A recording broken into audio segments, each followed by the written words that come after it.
오늘은 이제 지금 우리 시대에 우리가 우상들, 거짓 신들을 좀 분별해야겠다. 이런 그 주제로 해서 우상이라고 하는 제목으로 말씀을 나누고자 합니다. 따라서 해볼까요?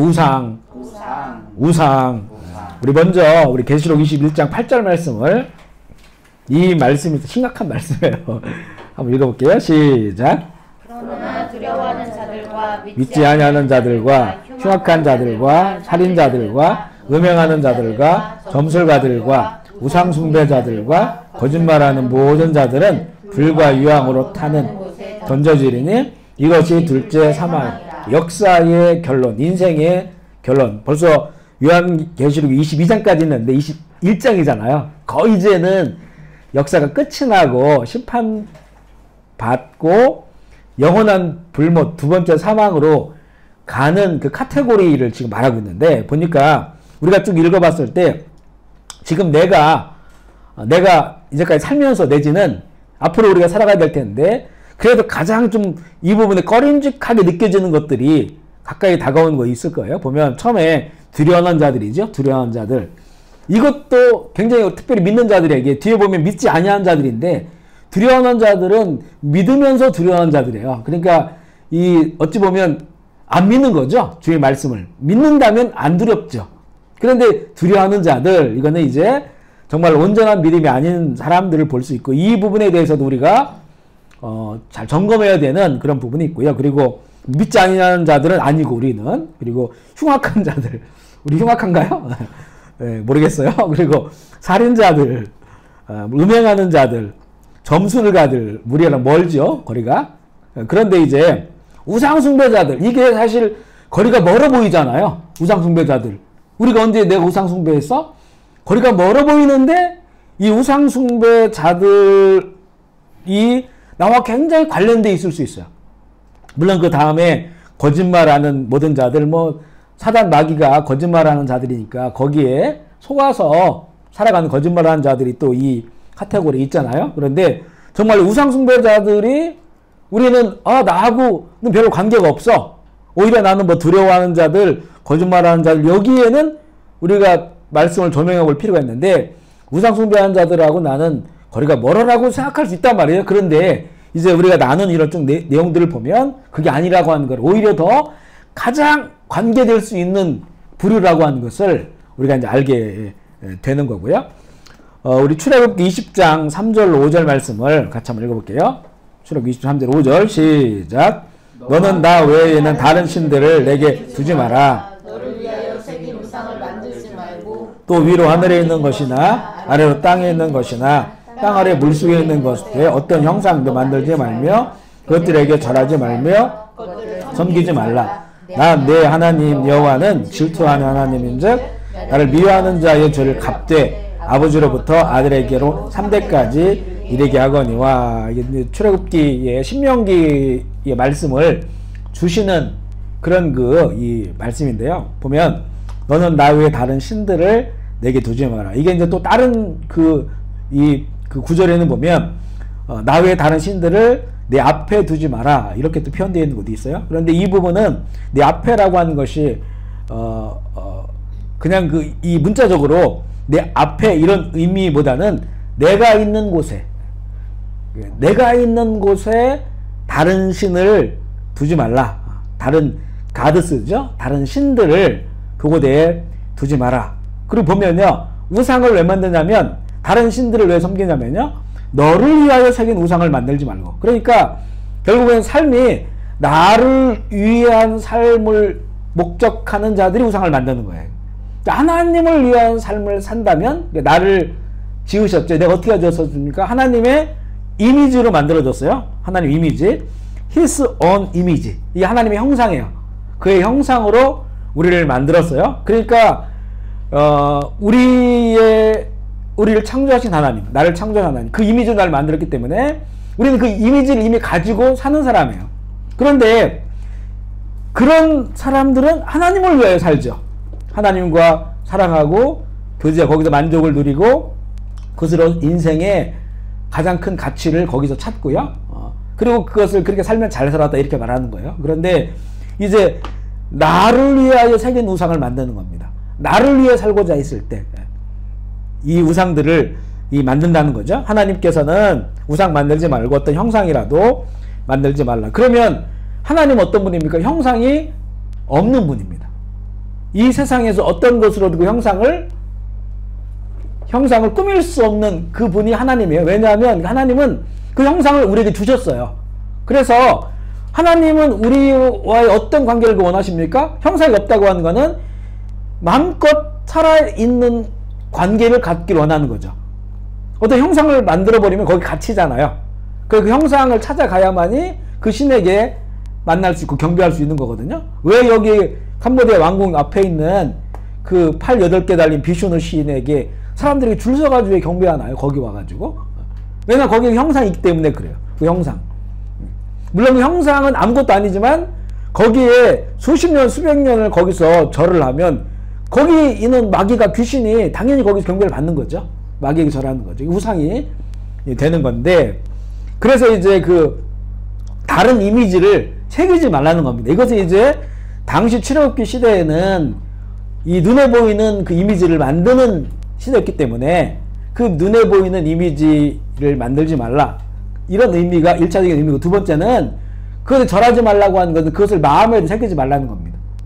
우리에게는 지금 눈에 보이는 어떤 이미지가 있는 형상보다는 내 마음에 새겨진 이미지가 있는 거예요. 신들, 내 마음에 새겨진 우상들, 그것을 내 내면으로 만들고 따라 살고자 하고 그것을 추구하는 것. 우리가 그동안 재정에 대한 강의를 했을 때는 그 돈을 추구하는 것, 그리고 이미 내 안에 다른 이미지가, 다른 신의 이미지가 만들어요. 내 마음속에 그 보좌 안에 누가 앉아 계시냐? 누가 앉아 계시냐? 내 보물 있는 곳에 내 마음이 있다. 그거 내가 돈 벌고 싶고 돈이 있어야 되고, 그러니까 이제 그 보좌 속에서 내 교회를 다니지만 실제 내 보좌 안에는 그 돈이라고 하는 신이, 재물의 신이, 만mon의 신이 내 보좌 안에 머물고 있는 거예요. 그것을 나의 신으로, 하나님으로 이미지를 만들어 놓은 거죠. 형상을 만들어 놓은 겁니다. 그런데 이제 우리는 하나님의 형상으로 창조되었기 때문에 우리와 같은 하나님, 그래서 이렇게 대화하고 만나고 사랑하고 교제하고 부둥켜 안아줄 수 있는 이 하나님으로 우리를 만나시기 원하시기 때문에 어떤 형상으로 만들지 마라. 이렇게 이제 하나님께 말씀하신 거죠. 이 출애굽하고 나서 하나님께서 제일 화냈을 때가 언제입니까? 금송아지 만들었을 때죠. 뒤에도 나오지만 그거는 다른 신을 만든 게 아니에요. 이 애굽의 신을 만든 게 아니고 하나님을 그렇게 만든 거예요. 그래 그 금송아지 앞에도 춤을 추고 제사 지내면서 제사 똑같이 지내거든요. 그 뭐라고 얘기합니까? 이 신이 우리를 홍해바다를 건너게 한 신이라는 거잖아요. 여호와, 야훼, 하나님이 바로 여기 계시다. 이 금송아지 만들어 놓고, 그 금송아지가요 작은 게 아니에요. 엄청나게 크게 만들어놨어요. 그 흔적이 지금 남아있거든요. 사우디아라비아의 그 사막에 가보면 그 재단 만들어 놓은 게 있는데, 재단이요 엄청 커요. 그러니까 거기다 만들어 놓은 거니까 일반적인 사람이 봤을 때 정말 숭배하고 싶은, 엎드리고 싶은, 이 애굽 땅에서 출애굽할 때 그 이스라엘 사람들에게 애굽 사람들이요 엄청난 그 재물을 줬어요. 왜냐하면 이들을 이제 빨리 내보내야 되거든. 그리고 실제 아브라함에게 그 예언된 말씀이 뭐냐면 너희들이 나올 때 많은 재물을 가지고 올 거라 그랬어요. 그 어찌 보면 도망 나오는 사람들이 무슨 재물이 있어요. 그런데 애굽 사람들이 줬어요 이걸. 그 람세스라고 하는 그 책에 보면요 5권으로 되어 있는데, 거기는 이제 되게 왜곡돼 있죠. 왜곡돼 있는데 거기는 그 애굽 사람들이 탈취한 거다 이렇게 나와요. 그게요. 그 람세스라고 하는 책에 보면 그 람세스가 이제 모세와 같이 이제 그 싸웠던 파라오, 람세스 2세인가 아마 그런데 그 돼 있거든요. 근데 이제 성경에 보면 하나님께서 재물 많이 가지고 나올 거다. 그리고 이 애굽 사람들이 이제 이 사람들 때문에 이 엄청난 재앙이 임했잖아요. 빨리 가라고 재물을 주면서 이 엄청난 재물을 가지고 나와서 그것을 금, 귀골 이런 거 빼가지고 줘서 그걸로 큰 송아지를 만든 거예요. 그죠? 나중에는 이제 이들이 바른 신앙을 가졌을 때는 그것을 모세에게 드려서 그것으로 성전의 기물들을 만들었었어요. 네, 기물들을. 그래서 이제 그 금송아지를 하나님이다. 하나님의 형상을 만들어버린 거예요. 이 부분에 대해 하나님께서 가장 진노를 하신 것을 우리가 볼 수가 있어요. 그래서 우상숭배라고 하는 것은 이 다른 형상을 그 형상 하나님과 같이 섬기는 그것들이죠. 그것을 내 마음과 어떤 행위로 만들거나 따르거나 추구하는 것이 이제 우상숭배라고 이렇게 볼 수가 있는데요. 이 우상인지 모르는 경우가 있어요. 현대의 우상은 이게 내가 우상을 숭배하는 건지 모르면서 그 보좌가 내 마음 안에 있는 거예요. 왜냐하면 우상이 뭐 비윤리적이거나 비도덕적이지 않은 게 있거든요. 이 뒤에 쭉 이따 보면 나오겠지만 게임하는 거. 게임하는 거 뭐 다 하잖아요. 어른도 하고 애들도 하고요. 이게 무슨 비윤리적입니까? 비도덕적입니까? 그게 몰라요. 그런데 나중에 보면 그게 우상이 되어버린 거죠. 통제 불능의 우상이 되어버렸어요. 이런 것들이 이제는 현대 다수가 있기 때문에 이 우상인지 모르는 거죠. 축구. 축구가 우상인가요? 근데 영국을 보면요, 축구가 우상이 된 것 같아요. 종교개혁 이후에 세워진 성공회잖아요? 그 영국이? 성공회가 거의 이제 국가 종교잖아요?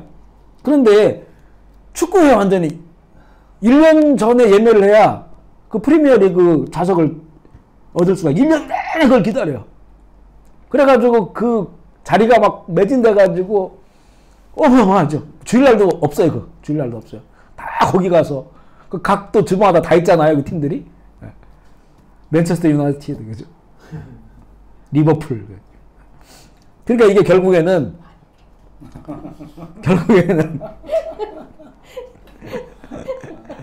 우상이 되어버린 우상. 성경의 인물은 몰라도 축구 선수 이름은 딸딸딸딸딸. 근데 이게 우상인지 모른단 말이에요. 영국 사람한테 그 우상이다라고 하면 누가 믿겠어요? 모든 사람이 다 하는데, 그죠? 이렇게 이제 우상은, 현대의 우상은 우상인지 모르는 경우가 있다는 거죠. 그래서 보면 인생의 목표가 우상이 될 수 있어요. 인생의 목표가. 이 거짓 신들에 관한 이제 새 신전에 대한 얘기가 나오는데, 우리가 오늘은 이제 첫 번째 신전에 대한 부분만 나누거든요. 다음 주에 보면 어떤 힘의 신전이 있어요. 거기에 보면 신들이 있는데, 거기에 보면 성공, 성취, 이런 신들이 있어요. 성공? 내가 내 어떤 인생의 성공을 위해서 애쓰는데, 내가 어떤 걸 성취하기 위해서 그렇게 노력하는데, 이것을 우상이라고 안 본단 말이에요. 그런데 그게 우상이 되는 거예요. 나는 이런 사람이 되어야만 돼. 내가 저 자리까지 올라가는 게 내 목표야. 성공과 어떤 성취, 그것이 내 마음속에 보좌를 만들었고, 그것을 위해서 그 청춘을 다 바치고요. 살아가는 거예요. 이 우상이 되어버린 거죠. 그래서 이게 정말 우상인지 모르는 것들이 있다는 거예요. 왜냐하면 그것이 뭐 비도덕적인 것도 아니고 비윤리적인 것도 아니고 세상에 함께 가는 보편적인 진리와 같은 그런 곳에 있는 건데, 그런데 그것이 이미 나에게는 우상이 되어버려서 분별하기가 어렵다. 그리고 보면요, 또 이제 별거 아니라고 생각하는 문제가 우상이 될 수 있는 거죠. 별거 아니라고 생각해. 앞서 말한 오락이라든가 게임, 뭐 이런 거, 축구 이런 거죠. 이런 것들도 이제 우상이 얼마든지 될 수 있다. 정말 지금이 가면 갈수록 우리 다음 세대도 마찬가지고요. 이 부분에 대해 좀 더 심각해지는 것 같아요. 우리 뭐 전에는 우리가 이게 자치기 같은 거 게임 했잖아요. 뭐 이게 뭐 우상이 되겠습니까? 윷놀이하고 뭐 이런 게. 근데 지금 혼자 그걸 다 할 수 있으니까 얼마든지 이제 우리 주변에서도 볼 수가 있어요, 정말로. 이런 게임, 오락, 뭐 이런 것들이 별거 아닌 문제라고 생각했는데, 그래서 처음에 사실 스마트폰으로 아이들을 쥐어줬을 때 게임하고 하는 거 우리 사회적으로 별 문제가 안 됐었어요. 오히려 이제 그거 하는 거 보면 좀 부러워했고, 아, 우리 애들도 좀 사줘야겠다. 아? 그리고 이제 그 막 따돌던 애들이 그거 주면 조용해지고 그러니까 집중력이 대단해지고. 예? 그러니까 이제 그걸 오히려 문제의식이 없이 줬는데, 이제는 그게 벌써 5년 지나고 10년 지나고 하니까 사회적인 문제가 되면서 아이들이 거기에 정말로 이제는 없으면 안 되는, 그 없으면 막 인격이 완전히 이상한 인격이 나타나고 이렇게 되면서 그 심각성들 지금 느끼니까 이제는 그걸 관리하려고 하잖아요. 가면 갈수록 이런 것들이 AI 시대가 되면서 더욱더 커지는 이제 그런 시대가 된다. 그리고 별거 아니라고 생각하는 문제들이 우상이 될 수 있다. 그리고 이제 세 번째는 은밀한 몸부림 우상이, 저는 이 그 책에 은밀한 몸부림 우상이 될 수 있다. 이게 좀 웃겼어요, 사실은. 은밀한 몸부림. 뭘 그렇게 은밀하게 몸부림. 그 은밀하다고 하는 건 누군가에게 감추고 싶은 거잖아요. 감추고 싶은 거. 그러다 보면 그것 때문에 거짓말을 하게 돼요. 거짓말. 그래서 보면 이제 우리 인태리 목사님도 알겠지만 우리 교회에 이제 좀 찾아오시는 분들이 이렇게 좀 많을 때는 뭐 여러 명 되시고 그러는데, 이분들이 이렇게 오시면 왜 자꾸 거짓말을 하냐면요, 그 속에 있는 마음을 얘기할 수가 없어요. 그러면 그리 도움을 받을 수 없다고 생각하기 때문에 내 이거 가지고 카지노하고 마약합니다 이렇게 못하는 거예요. 근데 그거를 솔직하게 말하는 사람들은 정말로 사실 뭔가 우리가 도우면서도 어떤 의미가 있어요. 그런데 계속 그것을 우리 다 알잖아요. 아는데 계속 다른 것들로 해서 이렇게 이제 어떤 분은 저희가 한 11년 가까이 이렇게 한국 들어가셨는데, 그런데 그분은 한국 간다고 마지막이라고 이렇게 도움을 요청했는데 10번이 넘어요. 한국 가는데 실제 여권도 막 임시여권 받아오고 이러는데, 임시여권 알고 5번 넘게 받았더라고요. 나중에는 이게 자주 받으면 대사관에서 안 내줘요. 신원조회 나오고 이렇게 안 내주고. 그러니까 이게 자꾸 이제 다른 사람한테는 말할 수 없는 거예요. 사실 지금 뭐 카지노, 마약 이런 걸 얘기했지만 어떤 음란한 것들, 그렇죠? 포르노라든가 뭐 야동을 본다든가 이런 것들이 누구랑 같이 볼 수 있는 게 아니잖아요. 같이 보면 좋은 친구지 그게. 제일 친한 친구를 같이 오는 사람은. 그래서 보면 2001년도, 2011년도 통계예요. 이건 그 책이 이제 그때쯤 지어져서 11년 통계 보면 어떤 그 섹스 비디오 이런 거를 검색한 것이 그 해에 매달 3억 3,800만, 이게 구글이나 이런 것들이 조사한 거예요. 그 최고의 가장 많은 사람들이 검색했다는 거예요. 뭐 비디오, 섹스 뭐 이런 거에 대해서. 그리고 포르노를 검색한 거는 2억 7,700만. 이런 거는 은밀하게 자기가 보는 거예요, 이거는요. 그리고 이제 또 다른 거도 있죠. 아이패드, 레이디 가가 이런 거는 이제 단기간에 그 검색 1위권에 올라가는, 여러 번 이렇게 올라가고요. 그리고 이제 뭐 하나님을 검색할 거 2천만 번 한 달에. 그런데 저스틴 비버는 3천만 번. 저스틴 비버라고 우리 이제 집사님은 모르실 거예요, 아마. 이 미국의 유명한 잘생긴 배우가 있어요.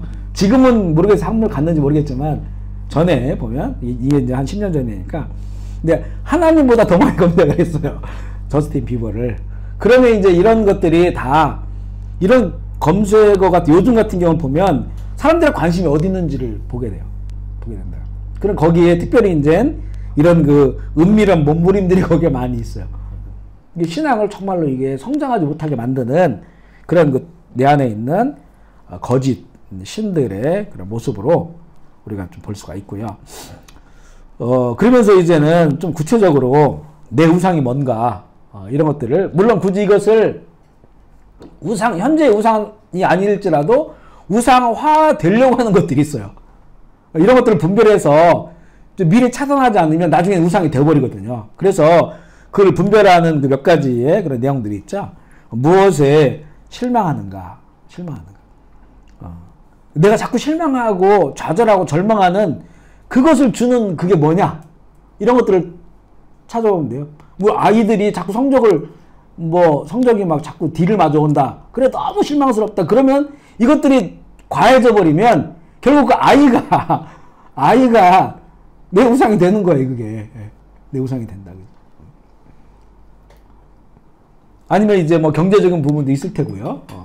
이런 것들이 자꾸 이제 내 마음에 실망을 주고 좌절을 주고 우울하게 만들어 놓고 이게 어디서부터 오는 찾아보는 거예요. 그런데 이제 보면 사도 바울도 실망했어요. 뒤에 보면 그 걱정도 있지만 염려 걱정을 했어요. 왜 걱정했습니까?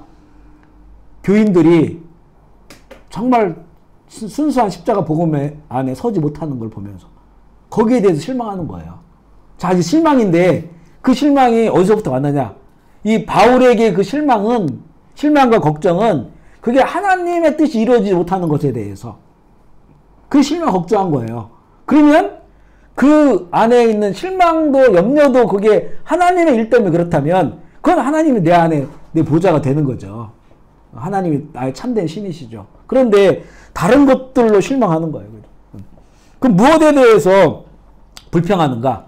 내가 막 불평하는 것들을 잘 이렇게 종합해 보면 거기에도 뭔가 우상화 되려고 하는 것들이 있는 거죠. 그런데 바울은 불평했나요? 그 바울은 자족했죠. 만족했습니다. 만족했다. 난 어떤 상황에서도 정말 누구보다도 더 불평할 수 있는 그런 환경들을 많이 만났지만 나는 자족했다. 불평하지 않았죠. 그러면 또 세 번째는 내가 돈을 어디에 쓰는가? 그리고 어디에 쓰길 원하는가? 내가 돈의 부족함을 느끼는 우리 쭉 그동안 나눴죠. 내가 돈을 어디에 쓰고 있는가 내지는 어디에 쓰기를 원하는가 그것 때문에 부족함을 느끼는 것 있어요. 이것도 좀 잘 찾아보면 좀 내 안에 우상화 되려고 하는 것들이 무엇인지를 찾아볼 수가 있는 거죠. 뭐 계속 막 몇 년을 그 보니까 우리 그 청소년들이 그런 게 많아요. 아르바이트 하잖아요. 왜 아르바이트 하냐 물어보면 쌍수하려고 아르바이트 한다. 쌍수하고 나면 코수하러 아르바이트 한다. 나중에 이제 이 턱주가리 턱 이거 편집했어요. 주가리는. 네. 네. 그러니까 이게 결국에는 외모에 대한 그 우상 집착이 되는 거예요. 외모에 대해서. 우리 이번에 그 바울 고린도전서 15장 하나님의 부활의 형상에 대해서 배웠잖아요. 거기 쭉 내용이 나오잖아요. 근데 이미 우리 속에 우리 믿는 자들 속에는 내가 어떻게 이제 부활할 건지 씨를 가지고 있어요. 근데 씨가 이렇게 땅에 떨어져 깨져야 싹이 나오는 것처럼 그래야 그게 자라고 열매 가지네 오이네 이렇게 알 수 있는 것처럼 우리는 아직 몰라요. 그런데 하나님께서 정말 가장 좋은 걸로 우리 안에 지금 씨를 넣어놨다는 거예요. 그래서 이 영혼을 가꾸는 일에 우리가 더 많은 시간들을 할애하고 거기에다가 더 돈을 써야 되는데 그런데 이제 그 외모를 가꾸는데 사실 이거는 성경에는 또 성경이 아니더라도 다 이게 썩어 없어진다는 거 알아요. 다 썩어 없어지는 거예요. 결국은. 그러니까 아무리 이렇게 꾸며놔도 결국에는 쭈글쭈글해지고 다 땅속에 들어가서 썩어 없어지는 거라는 거죠. 근데 거기에 사로잡혀서 너무나 오랜 시간을 그렇게 잠도 안 자고 아르바이트하고 돈 벌어가지고 그거 다 모아가지고 내 마음 안에 이게 보좌가 있는 거죠. 물론 이제 그런 건 있죠. 몸에 뭔가 좀 그때 이상이 있거나 옛날에 우리 대통령 한 분도 자꾸 흘러내려가지고 이게 쌍수 하셨잖아요. 뭐 그런 경우도 있죠. 그런데 이거를 너무 이제 추구하는 거예요. 그래서 어디에 돈을 쓰는가, 무엇을 걱정하는가. 정말 우리가 걱정이 우리나라 걱정할 수 있어요. 그죠? 하나님 우리나라 어떡합니까? 그죠? 또 우리 캄보디아 걱정하고요. 이런 걱정은 이게 하나님의 나라를 위한 걱정이니까 내가 정말 이런 걱정으로 참 잠도 잘 못 자고 이러면 이건 좋은 거죠.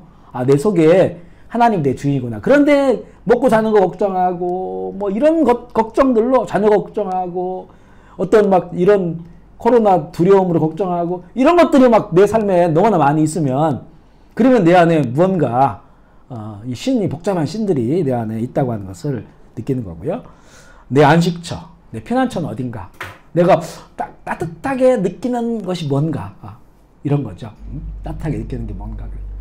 내가 살면서 스트레스 받고 복잡하고 이럴 때 뭔가를 나에게 가장 따뜻한 그걸 막 내가 추구하며 막 살아가는 거예요. 그죠? 추구하면서. 그것을 어떤 일어나기 위해서 살아가고, 그죠? 네, 따뜻한 게 뭔가.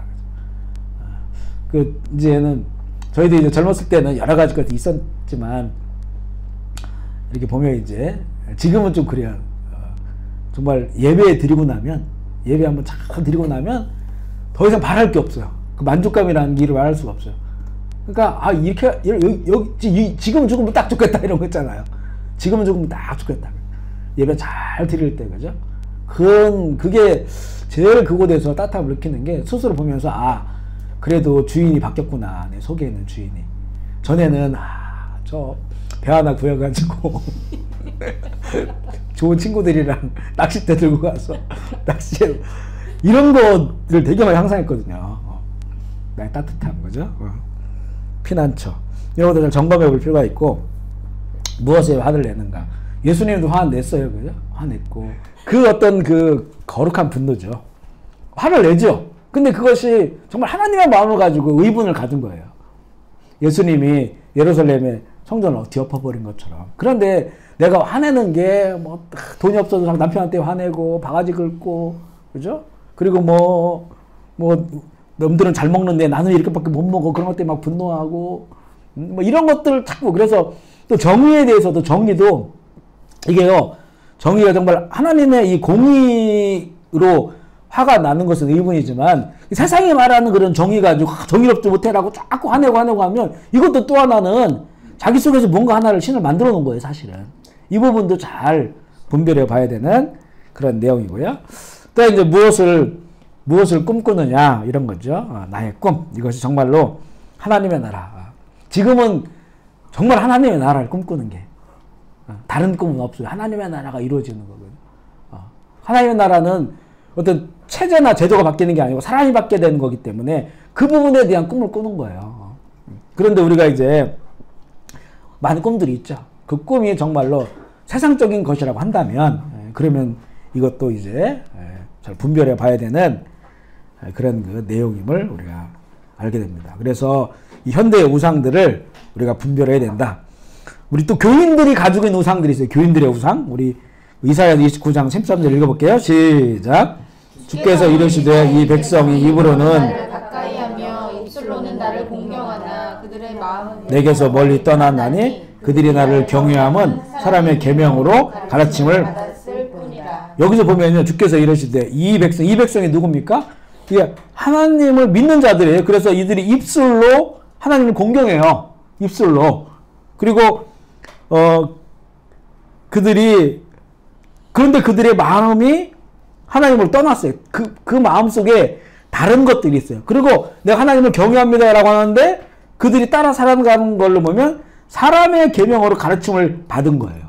사람의 계명으로. 하나님의 계명이 아닌, 하나님의 말씀이 아닌 사람이 만든, 이게 이제 율법주의라고 말할 수 있죠. 하나님은 율법을 주셨는데 그 율법은 하나님의 관계 속에서 그 율법을 통해 주의 말씀을 따라 살아가는 거거든요. 그런데 이제 하나님의 관계는 사라져버리고 그 율법의 그 말씀 조항들 이것을 또 자기들이 해석해 놓은 또 유전들이 있어요. 전통들이 있고 그걸 따라 살아보니까 율법주의가 되어버린 거죠. 율법주의자들이. 그러면서 그 율법주의로 살아가는 것을 자기들 하나님을 잘 믿는 거다라고 얘기하고 있는 거죠. 그러니까 이거는 믿는 자들의 또 다른 우상이에요. 믿는 자들의 또 다른 우상. 하나님 보기에는 전혀 하나님을 경외하는 게 아니에요. 하나님을 믿는 게 아니고 사랑하는 게 아니에요. 그런데 자기는 믿는다고 하면서 다른 행위와 다른 것들을 마음에 두고 있는 거예요. 그 입술로는 하나님에 대한 얘기를 다 해요. 그 부분을 말하고 있는 거죠. 그러니까 신앙 생활하면서 그리고 우리 믿음 생활하는 자, 교회 다니면서 빠질 수 있는 그런 이 우상들을 말합니다. 이것은 하나님을 대체하는 신들이에요. 그러니까 하나님이 아닌 것이 아니라 뭐 돈이나 어떤 그 오락이나 이런 것들이 아니고 어떤 쾌락이나 이런 것들이 아니고 이게 하나님이야 라고 하는데 거기에 다른 하나님을 갖다 놓고 이게 나의 하나님, 우리 하나님의 성경의 하나님이야 이렇게 믿는 거예요. 믿는 거. 그러니까 이것을 잘 분별하기 어려운 거죠. 바로 금융거래 사건이 물론 그건 눈으로 보인 사건이었지만 그런 사건을 말하는 겁니다. 그래서 이 신앙의 주제, 성경 공부, 설교 이 부분 등에 대해서 한쪽에 치우치지 않도록 해야 돼요. 이게 이제 우리가 신앙의 주제들이니까 또 어떤 부분을 보면 십자가 아무 문제 없잖아요. 우리 복음의 중요한 사건이에요. 그죠? 그런데 늘 십자가만 말하는 거예요. 십자가. 그리고 거기서 어떻게 더 진전하냐면 자아파세. 그래 늘 자기는 십자가에서 막 죽는 거예요. 내 자아를 죽이는 거예요. 죽이고 이것 때문에. 그래서 그분 그렇게 찬양을 부르는 거 보면 다 이제 그런 거, 그 자아파세 이런 거, 자기를 부인하고 막 여기 너무 이렇게 이제 균형 잡히지 않은 거예요. 참 복음이라고 하는 것은 이 죄에 빠진 인간으로부터 시작해서, 그죠? 그리고 하나님의 여러 약속들, 그 약속에 따라서 예수 그리스도가 하나님의 인간에 대한 성육신 사건, 그리고 그분이 이 땅 가운데 오셔 주시는 그 모든 복음의 메시지들, 그리고 그걸 성취하기 위하여 십자가에 죽은 십자가의 사건, 그리고 부활하시고 다시 오시겠다는 약속, 그 영원한 천국. 이렇게 이제 복음이라는 게 우리에게 주신 그 예수 그리스도의 복음이 이렇게 쭉 스토리가 있는 거잖아요. 그래서 여기에서 너무 하나만 강조하는 거예요. 어떤 사람은 막 부활만 강조해, 부활. 어떻게 십자가, 그렇게, 내 십자가, 나 죽었네. 이게 무슨 우리에게 준 자유냐. 부활을 바라, 부활을 소망하라.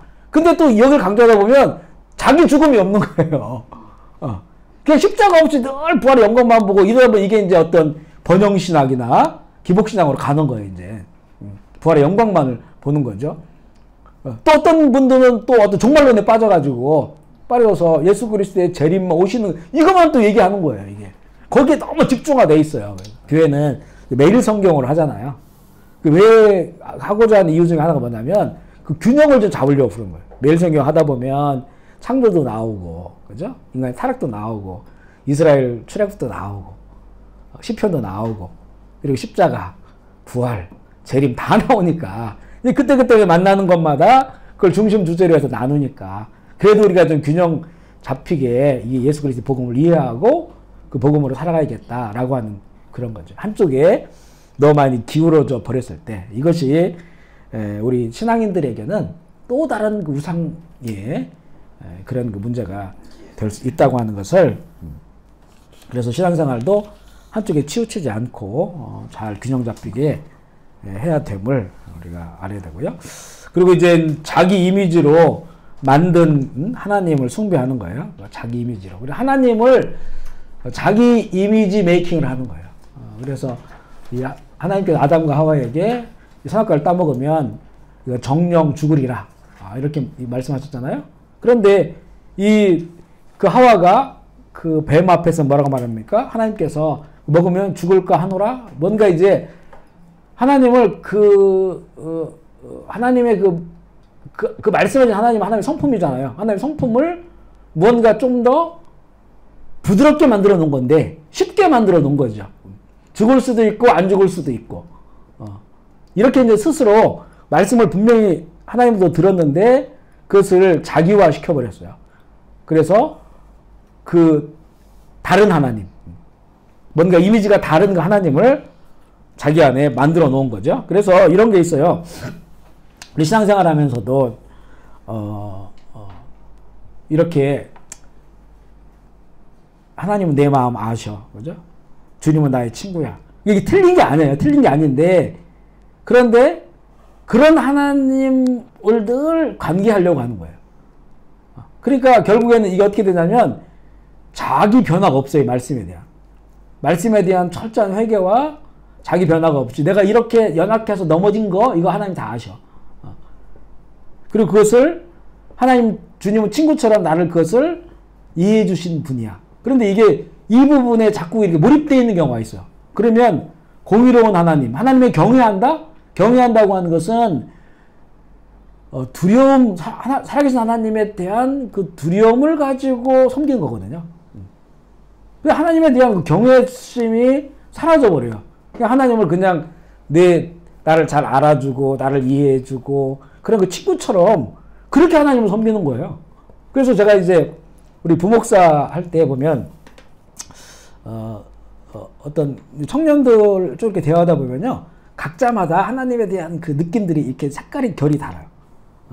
어떤 자매는 보면 하나님이 전혀 이렇게 너무 멀리서 이렇게 잘 모르겠다 이런 경우도 있고요. 또 어떤 자매는 그냥 늘 하나님이랑 같이 동행하는 거예요. 그러니까 말을 들어보면 하나님과 늘 동행해. 그래서 하나님 나 밥 잘 먹을게요. 이렇게 되면 기도가 그렇더라고요. 아빠 나 밥 이거 잘 먹을게. 이렇게 이제 이런 식으로. 처음에는 그게 이 믿음이 좋다 이렇게 생각했거든요. 근데 제가 이제 이렇게 생각을 하다 보니까 이거를 계속 이런 관계를 하나님 원하실까? 왜냐면 이제 그 하나님의 공의 하나님, 그리고 어떤 때는 정말 치가 떨릴 정도로 하나님 우리가 만나거든요. 어떤 것을 실수하고 잘못했을 때 그것이 어느 부분은 용납이 되지만 어떤 거는 용납하지 않는 것들이 있어요. 성령을 회방하는 것은 이거는 용서할 수 없다 그러잖아요. 저도 그런 경험 있거든요. 너무 무서울 정도로 그 하나님 탁 찬양하는데 갑자기 어떤 장면이 제가 한 말이 떠오르고 그것 때문에 갑자기 막 식은땀이 흘리면서 소름이 쫙 끼치면서 하나님의 그 진노가 딱 느껴지는 거예요.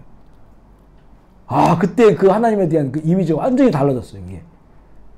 근데 그냥 툭 던진 한마디거든요? 툭 던진 한마디인데, 근데 그것이 하나님께서 그것을 기뻐하지 않았던 거예요. 물론 모르겠어요. 제가 신앙이 어렸을 때는 그것마저 용납하고 지나갈 수 있을지 모르겠지만, 제가 더 잘 알아가야 되니까, 하나님을 더 알아야 되니까, 그런 그 두려움을 확 온몸에, 내가 우리 교회에서 어떤 집회를 할 때인데, 제가 나가서 간증을 했어요. 이런 분이 내가 잘못했다. 용서해달라고. 그렇게. 그러니까 이제 그런 부분들이, 우리가 이제 이런 부분들에 보면 여기 초점이 맞춰지는 경우가 있거든요. 근데 이게 굉장히 좋은 것 같지만 사실은 이게 거의 자신 스스로를 애완견처럼 만들어버리는 거거든요. 하나님을 그냥 그 개를 좋아하는 그런 그 주인과 같이. 그러면 이게 개가 변화되질 않는 거예요. 계속 그 관계로만 유지되어 있는 거예요. 아이고 예쁘다 이거고 딱 이뻐하고 가서 꼬리 흔들고 이것도 하나의 어떤 그 신앙의 뭐 단계라고 볼 수 있겠지만 이것도 결국은 좀 더 성숙함으로 나아가야 된다. 그래서 정말 하나님은 온 우주 만물의 하나님이시잖아요. 그리고 심판하시는 심판주예요. 하나님의 사랑은 공의로운 사랑이에요. 하나님의 사랑에서 공의가 빠져버리면 타락한 사랑이 돼버려요. 이것도 사랑 저것도 사랑 이것도 사랑 이렇게 되거든요. 동성애도 사랑이고 불륜도 사랑이고 이렇게 돼버리거든요. 그러니까 그 공의로운 하나님, 심판 하나님. 그래서 이렇게 자기 스스로 어떤 하나님을 이미지화 시켜가지고 그렇게 이제 우리가 관계하려고 하는 이런 것도 또 하나의 그 우상이라고 볼 수가 있고요. 또 하나는 뭐냐면 이제 하나님 사랑과 이웃 사랑이죠. 이거 예수님께서 말씀하신 구약 전체, 성경 전체의 가장 중요한 계명이 뭐냐? 이거는 하나님을 마음 다하고 뜻 다하고 생명 다해 사랑하라. 그리고 또 이와 같이 이웃을 사랑하라. 근데 이게요, 순서가 뒤바뀌면 안 돼요. 하나님의 사랑을 통해서 이웃 사랑이 흘러가는 거거든요. 그런데 이제는 이웃 사랑 하다 보니까 결국에는 우리가 이제 이 교회가 현대 교회가 왜 이 교회가 이웃을 사랑하지 않느냐. 그러다 보니까 이웃 사랑 프로그램을 많이 만들어 놔요. 그런데 그 프로그램을 하면서 만족해요. 우리가 이제 올바른 건강한 교회다. 그런데 그렇게 거기에 대해서 추구하고 신경 쓰고 애쓰고 시간을 허비하고 돈을 쓰는데 하나님 사랑은 점점 멀어지는 거예요. 하나님 사랑은. 이러다 보면 결국 이것이 순서가 뒤바뀌어 버리는 거죠. 인본주의라고 하는 것이 결국에는 사람을 하나님의 형상을 입은 사람을 존귀하게 생각하고 그들을 이렇게 귀하게 여기고 이렇게 보는 것이라면 좋은 건데, 그런데 나중에는 그 하나님의 형상이라고 하는 것은 없어져 버리고 하나님이 창조하신 그 창조 피조물이라고 하는, 그래서 우리가 귀하다고 하는 것은 없어져 버리고 그냥 사람만 귀하게 여기는 거예요. 그죠? 이권을 귀하게 여기고 이게 인본주의로 빠져버리면 결국 이것도 또 하나예요. 그래서 교회가요, 사실 교회는 신분주의예요. 신분주의 안에서 하나님의 형상이기 때문에 귀하고 또 저 사람을 위해서도 예수님이 피 흘려 죽으셨기 때문에 귀한 거거든요. 그래서 사랑해야 되는 건데, 그런데 이것은 빠지고 그냥 사람만 귀하다. 사람이 죄인인데 그 사람은 갈수록 더 이 죄가 악해지고 더 악한 것들 속에서 사람 빠져 사는데, 그 권리를 얘기해주고 한다면 거기서 이제 여기서 문제가 되는데, 사실 교회도요 이 어떤 인본주의에 빠져버려서 이게 우상이 되어버린 경우가 있어요. 앞서 말한 그 세상에서 말하는 그 정의가 하나의 신이 되어버리고 그 가치 판단의 기준이 되어버렸을 때 이게 이제 또한 하나의 이 세상의 거짓의 신으로 그렇게 이제 되어버리는 거죠. 그래서 마리아와 마르다 둘 다 좋다고 했잖아요. 둘 다 선한 거예요. 그런데 예수님께서는 마리아가 더 귀한 자리에 있다. 그 선으로 바꾸면 안 된다는 거죠. 예수님 발치에 앉아서 주님을 바라보며 사랑하면서 말씀을 받는 거. 근데 마르다는 열심히 다른 사람이 일하는 거예요. 밥을 만들고. 그 둘 다 참 칭찬받을 만하지만 그러나 마리아가 더 좋은 선택했다. 이 앞뒤가 바뀌어서는 안 된다는 거죠. 하나님을 대체하는 신들의 그 내용을 나누고 있는데요. 사실 이 사역 이런 것도 사역이 우상이 될 수도 있죠. 뭐 이런 건 아마 사역자들은 많이 좀 경험하는 그런 부분들인데, 뭐 사역, 축복, 은사, 뭐 성장, 아까 우리 나눈 내 제자 만드는 거 이런 것들이 우상이 될 수 있다는 겁니다. 보면 다 괜찮은 것들 같은데 이것들이 집착되고 또 몰두하다 보면 결국에는 그것이 이제 우리의 또 마음의 보좌에 앉게 되면서 온전한 하나님과의 관계를 또 망가뜨리는 그런 신들이 되는 거죠. 그래서 우리 믿는 사람들 안에도 이런 내 안에 있는 거짓 신들을 잘 분별해서 봐야 되고요. 우리 아까 이제 출애굽기 읽을 때 하나님께서 질투하는 하나님이다 이랬거든요. 질투하신 하나님. 질투하신 하나님. 우리가 그래서 이 부분에 하나님이 질투하시네? 이렇게 이제, 뭔가 좀 하나님에 대한 생각이 좀 달라지는 그런 느낌이 들 때가 있어요. 질투하는, 이게 한두 군데 나오는 게 아니거든요. 여러 군데 나와요. 질투하는 하나님. 이건 다시 말하면, 진짜 사랑, 지극히 큰 사랑은 그 사랑을 쪼개서 나눠 가질 수가 없다는 겁니다. 하나님이 그걸 원치 않는다는 거예요. 하나님의 사랑, 그리고 하나님을 향한 사랑, 이거를 누구와 나눠 가지고 싶지 않다는 거죠. 나눠 가지고 싶지 않다. 그래서 신명기 4장 20절에 보면 내 하나님 여호와는 소멸하는 불이시요 질투하시는 하나님이시니라. 그 소멸하는 불은 이거는 소멸시키는 불이에요. 소멸시키는. 그러니까 뭔가 어떤 그 하나님을 경외하고 하나님을 사랑하고자 하는 그 부분에 다른 것들, 다른 신들, 이런 것들을 다 소멸하는 분이시고 질투하신다. 그 소멸이 하나님의 질투에서부터 나온다는 겁니다. 질투하는. 이 질투하는, 열심을 내는, 이건 서로 바꾸어 쓸 수 있다는 거죠. 히브리어에서 이 두 단어는 똑같이 의미를 가지고 있어요. 그래서 이 열심이라고 하는 것은 강렬한 열정이고 자신의 것을 소유하고자 하는 그 소유욕, 이 열정이 바로 질투다, 이렇게 말할 수 있습니다. 그래서 하나님께서 이렇게 우리에게 물으시죠. 나와 돈 중에 하나를 택하라. 나와 출세 중에 하나를 택하라. 나와 성공 중에 하나를 택하라. 그래서 하나님께서는 여러 신들 중에 최고의 신이 되시길 원하지 않아요. 여러 신들 중에 선택받아서 경쟁해서 여호와 하나님이 최고의 신입니다, 이걸 원치 않는다는 거죠. 하나님은 유일한 하나님의 유일한 신. 다른 신들이 없는 거예요. 다른 신들이 없는 거. 오직 유일한 신인 하나님으로 이렇게 관계하고 그렇게 하나님의 사랑을 주길 원하시고 또 그 사랑을 받기를 원하셔요. 그러니까 수많은 신들 가운데 경쟁해서 1등이 되기 원하시는 신이 아니란 말이죠.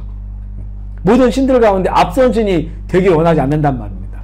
오직 유일한 이 살아계신 그 하나님, 그 하나님으로서 우리에게 사랑을 관계를 하고 그렇게 우리가 그렇게 하나님을 경외하기를 원하신다.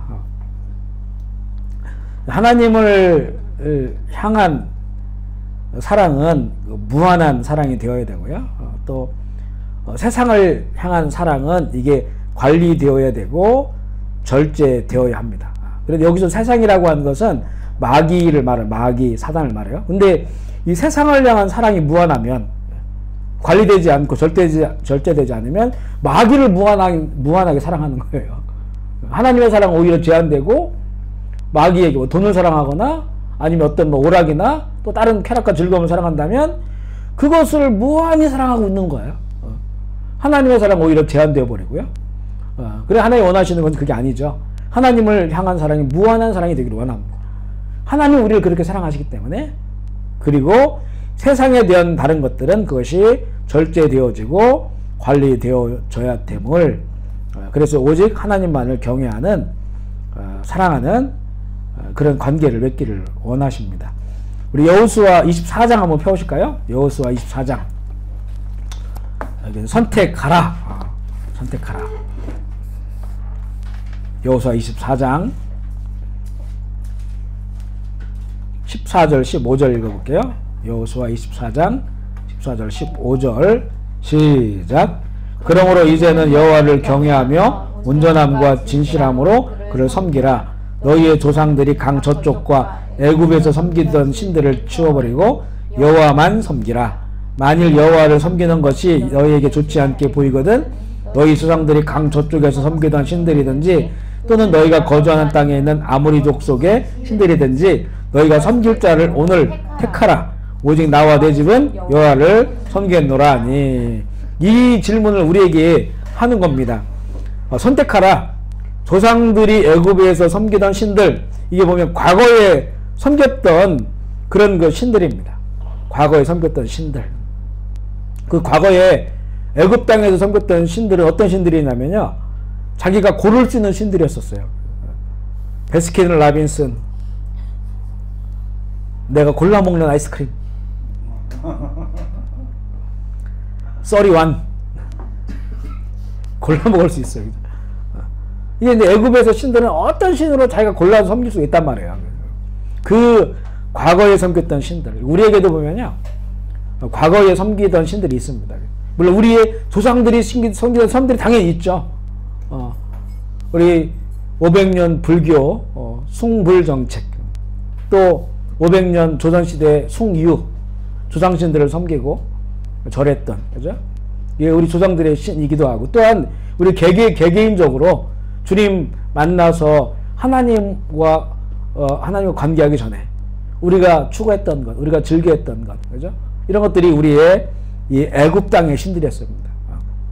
애굽 땅의 신들, 그 신들의 무리가 한 무리 있고, 그리고 두 번째는 보면요, 이 거주하는 땅에 있는 신들이에요. 지금 우리가 살아가는 이 시대의 문화, 사상, 어떤 종교, 이런 그 많은 우상들, 신들이 있습니다. 이 신들을 너희가 섬기든지 하라는 거죠. 너희들이 선택하라. 나와 내 집은 여호와 하나님만을 섬기겠다. 보면 여기 보면 only가 몇 번 나와요. 하나님만을 섬기겠다. 이렇게 말씀하고 있어요. 우리가 이 신앙의 길을 걸으면서도요, 다른 우상들을 따라 살아가는 것, 거짓 신들을 따라 살아가는 것, 우리가 말릴 수가 없어요. 이 하나님의 말씀을, 이 참된 하나님을 경외하며 살아가는 것이 무엇인지를 이렇게 가르칠 수는 있지만, 그것을 막을 수가 없어요. 자신들이 다 선택하는 그 신들, 그 거짓 신들에 속든지 아니면 그 자기 취향에 맞든지 그것을 막을 수가 없다는 거죠. 그러나 나와 내 집은 오직 여호와만을 섬기겠다, 이렇게 고백을 하고 있어요. 이때는 사실 그 여호수아가 이렇게 선택을 하라고 했을 때 이스라엘의 모든 지파가 나와서 우리도 여호와 하나님을 섬기겠다 이랬거든요. 그러고 나서 이제는 이 사사기가 시작되죠. 사사기. 그 사사기 400년 동안 이 또 얼마나 이스라엘 우상 숭배하고, 그래서 또 주변 국가들에 의해서 그 가시와 같은 그 역사도 있고, 그걸 또 주께서, 하나님께서 또 구원을 베풀어 주시고, 이것이 이제 400년 동안 막 반복되잖아요. 반복돼요. 그래서 이런 그 결단들이 꾸준히 이어질 수 있도록 자녀들이 계속 가르치고, 또 그 하나님을 가르치는 것에 대해서 아주 삶의 가장 중요한, 가정의 가장 중요한 일로서 그렇게 성경은 말씀하고 있죠. 세 가지의 신전에 관한 그런 내용인데, 이 세 가지의 그 신전인데, 첫 번째 신전이 쾌락의 신전입니다. 이게 현대의 그 신인데요. 그리고 이 두 번째의 신이 어떤 힘의 신전, 그리고 세 번째의 신이 사랑의 신전인데, 이 두 번째, 세 번째 신전은 다음 주에 이렇게 이야기하도록 하고요. 오늘은 이 쾌락의 신전, 우리의 그 삶의 또 쾌락의 신전들에서 우상을 숭배하는 제사 지내는 이런 모습들을 좀 분별할 수 있도록 하는 건데, 쾌락의 신전 첫 번째 신은 뭐냐면 음식의 신입니다. 음식의 신. 음식의 신은 뭐라고 말하냐면, 하지만 인간들은 먹기 위해 살지, 이렇게 말합니다. 짐승들은 뭐라고 말합니까? 살기 위해 먹어요, 이렇게 말해요. 짐승들은. 그래서 이 과식을 하지 않습니다. 과식. 아무리 맛있는 걸 줘도 배가 차면 돌아서요. 짐승을 아마 길러보신 분들은 그것을 알 거예요. 그죠? 하지만 인간들은 먹기 위해 살지, 우리는 짐승과는 다른 거야, 이렇게 말하는 거예요. 그래서 살기 위해 먹는 것과 먹기 위해 어느 곳에도 방점이 있느냐, 나의 그 식생활이 어느 곳에도 방점이 있느냐. 사실 요즘은 전반적으로 우리 인간 세계는 이 먹기 위해 사는 부분들이 많아요. 먹방이 얼마나 많아요. 먹방. 먹방. 그 내가 먹는 건 아니지만 그걸 보면서 대리 만족을 하고, 이 먹는 거에 대한 그 관심과 그 집중력이 대단합니다. 그죠? 사실 이 식탁에서 우리가 감사 기도하고 이렇게 식탁을 즐기는데, 이 식탁이 우상의 제단이 될 수 있다는 겁니다. 우상의 제단. 성경에서는 음식은 하늘에서 오는 선물, 하나님의 선물이에요. 그래서 에덴 동산에서 하나님께서 선물로 주신 거죠. 그때는 뭐 땅을 일굴고 가꾸지 않아도 하나님께서 주신 것만 다 먹게 돼 있어요. 채소도 먹고 또 과일 먹고 해서 하나님이 다 주신 것을 얼마든지 먹고 누릴 수 있도록 그렇게 주신 하나님의 그런 선물이 바로 그 음식이죠. 이 혀에는 맛을 익힐 수 있는 그 1만 개의 세포, 미각세포, 미뢰라고 하는데, 이 미각세포가 있습니다. 그래서 하나님이 만들어주신 거죠. 왜 우리가 이 미각을 느끼게 했을까요? 짐승들처럼 그냥 이 음식이 사는 것에 대한 목적이 있다면 이 미각이 있을 필요가 없잖아요. 하나님은 왜 우리에게 그 맛을 느끼게 했을까? 그것도 10,000개나 되는 세포를 만들어가지고 굉장히 예민하게 그 맛을 우리가 느끼게 만들어놨어요. 왜냐하면 그걸 먹으면서 기쁨을 누리려는 거잖아요. 에덴 동산에서 사과를 먹고 배를 먹고 수박을 먹고 이 파인애플을 먹고 이러면서 이제는 그 기쁨을 누리려는 거잖아요. 맛의 기쁨. 전도서 9장 7절에 보면 너는 가서 기쁨으로 내 음식을 먹고, 이렇게 돼 있고요. 그런데 이 선물이 왜곡되면 이제 음식의 신들을 숭배하게 된다는 거죠. 선물을 잘 사용하면 정말 선물이 돼서 그것으로 우리가 기뻐하고 즐거워할 수 있는데, 이 선물이 왜곡될 수 있다는 거죠. 쾌락의 신들이 다 그렇습니다. 거의 다. 그 쾌락이 사실은 기쁨을 주기 위하여 하나님 주신 것인데, 그것이 왜곡되어지니까 결국에는 그 기쁨을 준 하나님을 예배하지 않는 거예요. 관계가 깨어져 버리는. 음식도 마찬가지죠. 예수님께서 말씀하는 것처럼 밖에서 입으로 들어가는 것은 먹고 소화되고 뒤로 나가는 거니까. 그러면 이제 또 다른 욕구가 생기잖아요. 그러면 여기서 자꾸 이제 사실 만족을 줄 수 없는 걸 가지고 계속 만족을 찾으려고 하다 보니까 진짜 만족을 주시는 분이 하나님이시거든요. 진짜 만족을 주시는 분이 주님이신데, 이게 그 주님이 주는 만족이 아닌 음식으로서 만족을 누리려고 하고 위로를 누리려고 하고, 그러니까 음식에 대해서 과한 기대를 하게 되는 거예요. 과한 기대. 우리 스트레스 받으면 먹잖아요. 스트레스 받으면. 왜 먹습니까? 뭔가 이게 나를 위로해 주거든요. 그런데 이것도 이제는 계속 이게 점점 과해지기 시작하면 결국에는 자신의 어떤 몸도 무너지게 되기 시작하지만, 이것도 결국은 내 영혼의 갈급함을 그걸로 자꾸 채우려고 하는 거예요. 그럼 이게 채워지나? 원래 그것을 위해 준 게 아니거든요. 그런데 이게 채워지지 않는 걸 계속 채우려고 하다 보니까 결국 이것이 이제 하나의 이 쾌락의 신전이 되어 버린 거죠. 그래서 위로도 마찬가지입니다. 위로 받으려고 해요. 이 참된 위로자는 예수 그리스도이신데, 우리 보혜사 성령을 너에게 보내주겠다. 이 보혜사가 파라크레토스인데 헬라어로, 그 의미가 보면 위로자 이런 의미가 있어요. 그러니까 하나님의 성령이 우리를 위로하시는데, 근데 우리는 크리스찬으로 살아가면서도 이런 다른 것으로 위로를 받으려고 하다 보니까, 그러나 그게 위로가 안 되거든요. 일시적인 어떤 그 마약 같은 그런 그 효과거든요. 그러면 점점 더 좋은 것, 더 맛있는 것 추구하게 되다 보니까 이것이 결국은 신의 반열에 오르게 된 것이죠. 프랭크 페렐이라고 하는 사람이 이런 얘기 했어요. 우리 거기 한번 읽어볼까요?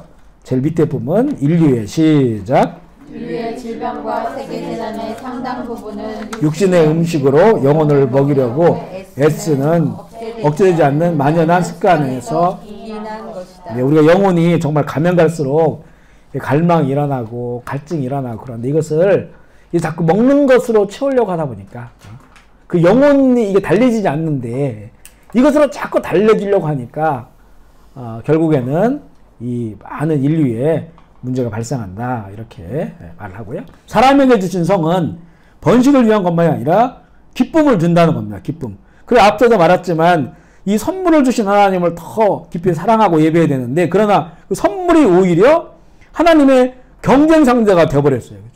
어떤 성적인 것들을 막 이 집착하고 추구하게 되면서 이게 하나님이 되어버렸다는 거죠.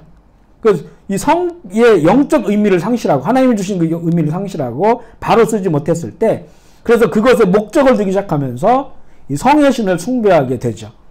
성을 목적으로 해서 성의 쾌락에 몰두하면 음란의 신에 사로잡히게 되고 정말 앞서 말했죠. 어렸을 때 정말 혐오스럽던 그 음란물들이 성인이 되면서 성적인 쾌락의 수단으로 그것을 즐기게 됩니다. 이 다윗의 이제 왕자들이 많아요. 이게 다윗이 그 부인들이 많았기 때문에 왕자들이 많은데 암논이라고 하는 왕자가 배다른 동생이죠. 배다른 그 공주인 다말을 향한 그 사랑이라고 보기는 느꼈는데 이게 음욕. 그러니까 왜곡된 사랑, 육체적인 그 사랑에 너무 이게 몰두하게 되어서 그걸 절제하지 못하고 결국에는 작전을 꾸며가지고 그 다말을 강간을 합니다. 또 이 성은 의도했던 것보다 훨씬 더 먼 곳으로 그를 데려갑니다. 처음에 다말을 내가 너무 사랑하는구나. 그래서 그와 어떻게 동침을 하면 정말 이 사랑을 내가 얻게 되는 거구나. 이렇게 생각했던 거예요. 그런데 막상 그렇게 하고 나니까 사무엘하 13장 15절에 보면 미워하는 마음이 전에 사랑하던 사랑보다 더한지라. 만약에 그런 관계를 갖고 만약에 결혼을 했으면 또 다른 이야기가 됐을지 몰라요. 이건 물론 그게 문제였지만 그런데 이게 이렇게 되면서 이 보면은 쾌락의 역설, 즐거움의 영리라고 하는 이런 상담학계 이런 게 있어요. 심리학에. 그래서 즐거움 자체를 목적으로 추구하면 즐거움은 눈앞에서 증발해 버린다. 그러니까 그걸 그렇게 추구했는데 막상 그걸 이루고 나니까 이게 사라져 버린 거예요. 그 사랑이 없어져 버리고 오히려 더 심한 미움이 돼 버린 겁니다. 이렇게 됐다는 거죠. 그래서 이 성적인 쾌락을 위해서 그 재단에 바쳐지는 것들이 있어요. 돈을 바쳐. 이번에 무슨 우리나라 엠번방 보니까 그것을 받으려면 뭐 몇백만 원도 내야 되고 특별 회원들을 관리하는 거 보면 이렇게 돈도 재단에 바쳐야 되고요. 가족이 다 깨져버립니다. 결국에는. 정상적인 가족이 깨지고 결혼 생활에 문제가 돼버리고 또 이 자녀들 그런 것들 속에서 자라는 그 자녀들을 얼마나 또 고통스럽겠어요. 그죠? 또 어떤 경우는 직업이 없어져요. 우리 이제 이렇게 사역하는 사람들에게 이런 문제가 발생하면 더 이상 그런 일을 못하는 거죠. 직업도 없어지고. 그리고 이 사람에 대한 존귀함. 우리는 그런 게 있어요. 어떤 뭐 배우들이나 아니면 국회의원들이나 유명하신 분들이 무슨 어느 날 갑자기 막 아동 이런 성과 관련된 이런 일들이 발생돼. 그러면 그 사람을 바라보는 시각이 완전히 무너져 버려요. 그 일에. 사람에 대한 그 존귀함이 사라져 버립니다. 이것이 자기 성적 쾌락과 만족함을 위해서 재단에 바쳐지는 겁니다. 압살롬은 그 동생이 다말을 강간한 것 때문에 강간당한 것 때문에 암논이 이 압살롬의 동생 다말을 강간하잖아요. 그 오빠인 압살롬이 거기에 이 분노를 품고 2년 동안 원수 갚을 준비를 합니다. 그래서 결국에는 복수를 실행해서 자기 이복형을 죽이고 결국에는 그게 압살롬이 이제 그 압살롬의 마음이 뭐였냐면 왜 아버지 다윗이 이걸 철회하지 않았나 이거예요. 그 불만이 있었던 거예요. 계속 압살롬이. 결국 이런 것들이 쌓이고 쌓이면서 자기 이복형을 죽이기도 하고 결국에는 압살롬이 쿠데타를 일으키잖아요. 압살롬의 난이 일어나요. 결국 다윗 그 왕정이 굉장히 혼란을 겪게 되는 이런 일의 그 출발이 바로 그 암몬의 그 강간에서부터 출발된 겁니다. 그래서 이런 그 성적 쾌락을 위해서 재단에 바쳐지는 것들이 있다는 거죠. 그래서 이것을 위해서는 마음과 생각을 지켜야 한다. 암논은 끝까지 그 생각을 품었습니다. 그걸 실행하기 위해서. 내 마음의 보좌에 어떤 신이 차지할지 우리가 결정해야 되는 거죠. 이걸 품고 있을까? 잠언 4장 23절 우리 잘 아는 말씀을 같이 읽어볼까요? 시작. 모두 지킬 만한 것 중에 너 생명의 근원이 이에서 특별히 이렇게 음란에 대한 문제에 대해서 중요해요. 마음, 생각 지키는 것이. 초기에 이것을 잡아내야 된다는 거죠. 고린도후서 10장 5절 말씀 읽어볼게요. 시작. 모든 생각을 사로잡아 그리스도에게 복종하게 하라. 이런 다른 거짓된 신들에 관한 것들 중에서 중요한 것이 이거지만 특별히 이런 그 음란은 이거는 다른 사람이 모르는 거거든요. 스스로에게 어떤 그 감춰져 있는 것이기 때문에 스스로가 생각과 마음을 지켜야 된다. 내가 많이 그리고 깊게 생각하는 것이 바로 내 보좌에 앉은 신입니다. 신들의 싸움은 내 생각에서부터 시작이 돼요. 그래서 이 뇌과학에서는요, 신경 경로라고 이렇게 얘기합니다. 그래서 우리 뇌 속에 이렇게 길을 만들어 나가요. 길을 쭉쭉 만들어 나가요. 우리가 어릴 때부터 막 들었던 것들 있잖아요. 본 것들, 이런 것들이 복잡하게 얽혀져 있어요. 그런데 어느 길이 더 크게 나느냐? 이 싸움이에요. 어느 길이 크게 나면 그 큰 길에 그게 나를 주관하게 된다는 겁니다. 그래서 이 신경 경로, 그래 내 생각이 자꾸 이런 음란한 거 이런 것들이 들어오면 이걸 자꾸 이게 조그마한 실과 같은 길이었을 때 이걸 잘라내야지 계속 생각하고 품으면 이게 대로가 되어버려요. 대로가. 그래 하나님의 길이 막혀버리는 겁니다. 오히려 하나님을 향한 길이 조그만 소릇길이 되어버리고요. 이런 그 음란이라든가 성적인 쾌락이라든가 이런 부분에 대한 길이 대로가 되어버린 겁니다. 이러면 걷잡을 수가 없어요.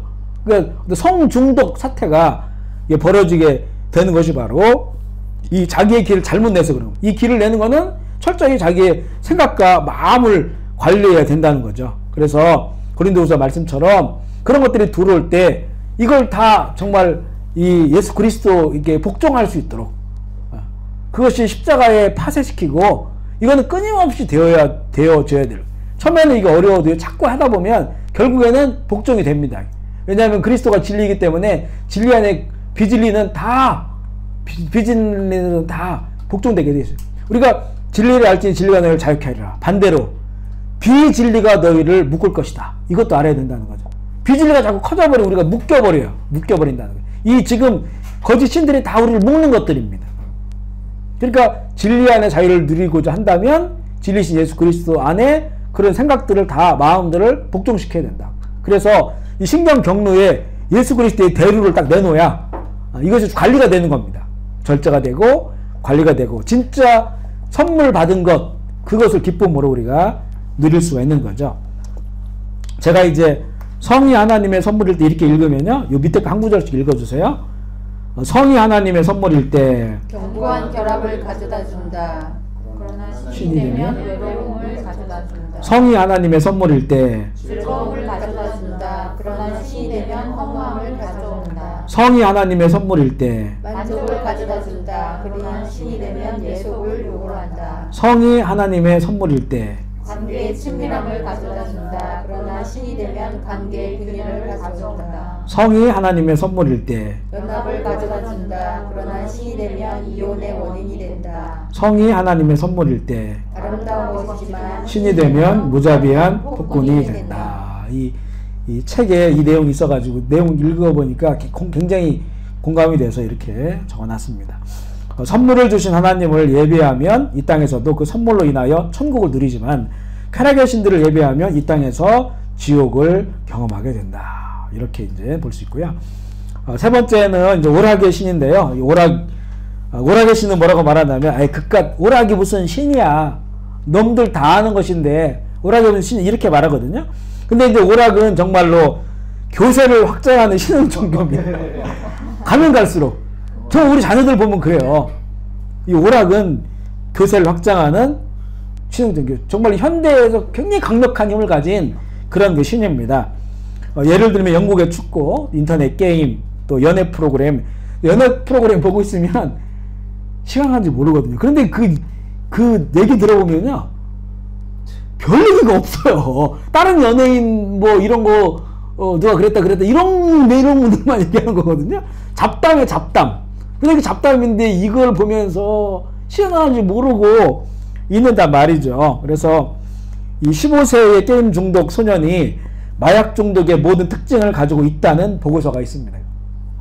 게임을 중독된 친구들이 마약 중독의 모든 특징을 가지고 있다.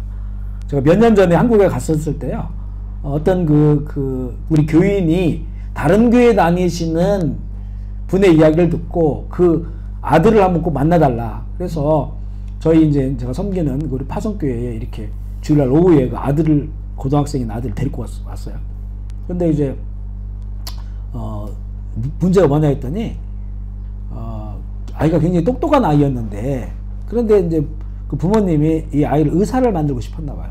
근데 이 아이는 어렸을 때부터 이게 손재주가 좋아가지고 막 피아노도 잘 치고 음악 잘하고, 그래서 교회에서 그런 걸 막 배우니까 아버지가 막 혼내는 거예요. 너는 그런 거 하지 말고 공부해라. 근데 이 아이는 음식 만드는 것도 좋아하고 악기 다루는 것도 좋아하고 굉장히 하고 싶은데, 그 사춘기 때 너무 부모가 압박을 하다 보니까 얘가 나중에는 아무것도 안 하게 돼버렸어요. 공부도 안 하고 교회도 안 가고 읽기도 안 하고 그냥 방 안에서만 게임만 하는 거예요. 이게 너무 심해져가지고 이제 해서 이제 데리고 온 거예요. 그래서 앉혀놨는데 할 얘기가 없어요. 뭐라고 그 아이들한테 얘기하겠어요. 시간도 제한돼 있고. 그래서 계속 이제 하나님께 이제 물었어요. 하나님, 이걸 어떻게 해? 이 친구 오늘 만나면 저는 또 이제 캄보디아 들어가면 언제 볼지 모르는데, 어찌 보면 이야기 좀 귀중한 기회인데 뭔가 하나님 좀 이거 풀어갈 수 있도록 해주십시오. 그래서 어머니는 나가고 둘이만 앉아 있거든요. 얘는 입을 안 열어요. 딱 입 막혀져 있어요. 근데 이제 갑자기 하나에 뭐가 보이는 거예요. 보이는데 이만한 나사가 머리에 이렇게 틀어박혀 있어요. 이렇게 이거 완전 박혀 있는 거예요. 뾰족한 나사가 이게 머릿속 한쪽에 틀어박혀 있는 거예요. 그리고 그 아이는 멍하니 앉아 있는 거예요. 그래서 이게 뭔가 하나님께 자극을 주시려고 보여주신 것이다. 그래서 그 아이 손을 잡고, 지금 네가 이거는 믿든지 말든지 상관없는데 내가 이게 지금 성령이 계속 너 만날 때부터 이렇게 기도하다 보니까 하나님께 뭔가를 보여줬다. 근데 지금 네 머릿속에 네가 원하지 않는 큰 나사못이 박혀 있다. 이게 푹 들어가 있는데 사실 이것이 빠져야 너가 정말 이제 사람답게 살 수 있고, 또 이제 고등학생인데 이 앞으로 그 인생도 남아있는데 이거가 지금 널 주관하고 있다. 이 문제를 우리가 해결하지 않으면 안 되겠다. 그래서 얘기를 하다 보니까 애가 좀 입을 열기 시작하면서 이제 그런 얘기들 하는 거예요. 지금 제가 한 얘기들. 그 어머니하고는 전혀 저는 모르는 사람이니까. 그래서 자기는 너무 하고 싶은데 그걸 다 못하게 해가지고 결국에는 좌절감이 일어나면서 이제는 그렇게 된 거예요. 그래서 하나님께서 그 모든 순간을 다 알고 계시고, 하나님이 너에게 그 손에 대한 그걸 잘할 수 있는 그 능력을 주셨다. 아마 이제는 부모님도 내가 그런 부분들에 대해서 이제 그 재능을 잘 발휘할 수 있도록 도와주실 거다 하면서 이제 그 기도하는데 같이 막 울면서 기도를 했어요. 나중에 어머니가 전화를 했더라고요. 감사하다고. 그러니까 이제 보면 이게 이제 이렇게 된 거죠, 이게. 그게 정말로 영적으로 완전히 그냥 내가 아닌 그런 상태가 되어버린 겁니다. 이 마약이 중독된 것 같이 이런 상황들. 그래서 이거는 좀 어릴 때부터 아이들을 잘 이렇게 관리시켜 나가야 되는 그런 부분이고요. 오락의 신은 자기 방이나 거실에 그 재단이 있어요. 그래서 자기 방, 뭐 TV 같은 거는 거실에 다 있죠. 재단이 있고, 오락 이 게임은 인생의 주 경계가 아니죠. 솔로몬은 그의 부귀 영화를 이용해서 즐거움을 누렸습니다. 문제는 그 오락에서 인생의 의미를 찾으려고 했던 겁니다. 그건 다 해봤다는 거라고 자기가 얘기하잖아요. 그래서 이 주 경기는 놔두고 친선 경기나 연습 게임에 의미를 두었다는 거예요. 그 결과 그는 허무함을 느꼈어요. 우리가 그렇잖아요. 우리 한국 가면 그 채널 돌리기 시작하면 막 200개의 채널이 나와요. 채널 나오는데 그걸 다 돌려보면서 보면 결국에는 던지면서 볼 거 없네 이러거든요. 볼 거 없네 던져요. 정말 이게 오락으로 인한 즐거움을 찾으려 할수록 권태를 느낀다는 겁니다. 허무하다는 거예요. 그게. 우리 전도서 1장 14절 읽어볼까요? 시작. 헤아려 행하는 모든 일을 보았노라. 다 해봤다는 거죠. 부귀영화가 있으니까 모든 즐거움을 다 누려봤다는 건데 그게 바람 잡는 헛된 거다 이렇게 고백하고 있고요. 이제 이 크리스천 작가인 C.S. 루이스 요 내용 한번 읽어보겠습니다. 시작. 내가 이 세상의 어떤 체험으로도 충족되지 않는 욕구를 갖고 있다는 것에 대한 가장 확실한 설명은 내가 또 다른 세상을 위해 만들어졌다는 것일 게다. 내가 땅에서 얻는 어떤 즐거움으로도 욕구를 만족시킬 수 없다면 어쩌면 땅의 즐거움은 그 욕구를 불러일으켜 참된 만족이 있음을 알리기만 할 뿐 그 욕구를 만족시킬 수 없게 되어 이게 무슨 말씀인지 알겠어요? 네. 우리 이 땅 가운데서 이게 욕구가 있는데 이 충족되질 않아요. 이 땅에서. 이 땅에서 충족되지 않는다고 하는 것은 다른 세상이 나를 위해서 만들어져 있다고 하는 것을 얼마든지 생각해 볼 수 있는 것이고, 왜냐면 이 땅에서 이게 왜 만족이 안 될까? 그것을 해줄 수 있는 다른 세상이 있다는 겁니다. 그리고 또 하나는 뭐냐면, 내가 이 땅에서 어떤 즐거움으로도 그 욕구가 만족되지 않는다면, 이것은 어찌 보면 이 땅에서는 그 욕구를 어떤 만족감을 막 누리게 하는 그런 추구함, 그런 소망을 가질 수 있도록 그렇게 알려주는 거고, 사실 그 욕구를 이 땅 가운데 만족할 수 없기 때문에 또 다른 세상이 있다는 겁니다. 여기서 말하는 건 천국이죠. 그렇기 때문에 천국이 있다는 거예요. 그렇기 때문에 또 이 땅 가운데서는 그 만족이 안 된다는 겁니다. 만족이 안 된다. 그래서 사실 율법을 주는 게, 율법이 이렇게 살면 된다 하는데 이걸 완전히 지킬 수 없다는 거잖아요. 그래 율법을 통해서 내가 죄인이라고 하는 걸 깨닫고 정말로 영원한 그 죄가 없는 곳을, 그곳에서 영원한 완전한 구원을 받고 그 영원한 세상에 나아갈 수 있는 것을 알게 하는 게 율법이라는 거잖아요. 그걸 내가 완전히 지킬 수가 없기 때문에 그것과 마찬가지로 이 땅에 뭘 해봐도 그거 욕구에 대한 만족감이 없어요. 즐거움이 그냥 그때만 순간이지, 지나가면 막 허무하고 권태롭고 정말 200개 채널 눌러도 볼만한 거 하나도 없고 이런 거거든요. 그런 마음이 오는 것은 결국엔 이 땅을 통해서 우리가 뭔가를 만족을 원하고 있다고 하는 것과, 그리고 이 땅에 있는 것을 얻을 수 없기 때문에 또 다른 세상이 우리를 그것을 위하여 기다리고 있다고 하는 것을 증명하는 것이다. 이게 이제 C.S. 루이스가 변증학자거든요. 변증 작가거든요. 기독교 변증 작가. 그래서 이제는 우리는 어떻게 해야 되냐? 끄고 뭘 끄냐? TV를 좀 끄고 줄이고 음악 소리 그 오락이죠. 줄이고 로그아웃, 인터넷 로그아웃하고 뽑고 시선을 주님께 돌려야 한다. 이거는 사실은 이 방법밖에 없는 것 같아요. 충분히 관리를 해야 된다는 겁니다. 그래서 하나님 안에서 참된 안식을 누릴 수 있도록 해야 되고요. 어거스틴은 이렇게 말합니다. 우리 마음은 하나님 안에서 안식을 발견할 때까지 그저 불안하게 유동합니다. 그 불안을 자꾸 어떤 오락으로 이를 만족시키려고 하잖아요. 근데 하나님이 아니면 그걸 만족시킬 수 없다는 겁니다. 전도서 12장 13절 읽어볼까요? 시작. 이래 결국을 다 들었으나 하나님을 경외하고 그의 명령들을 지킬지어다. 이것이 모든 사람의 본문이에요. 아멘이시죠? 예수 그리스도를 알고 주를 열정적으로 따르기 시작하면 우리가 즐겼던 모든 오락들이 우스꽝스럽게 여겨질 거예요. 그죠? 그것들은 내 인생의 작은 것들, 관리 가능한 것들이 되어 버릴 것이다.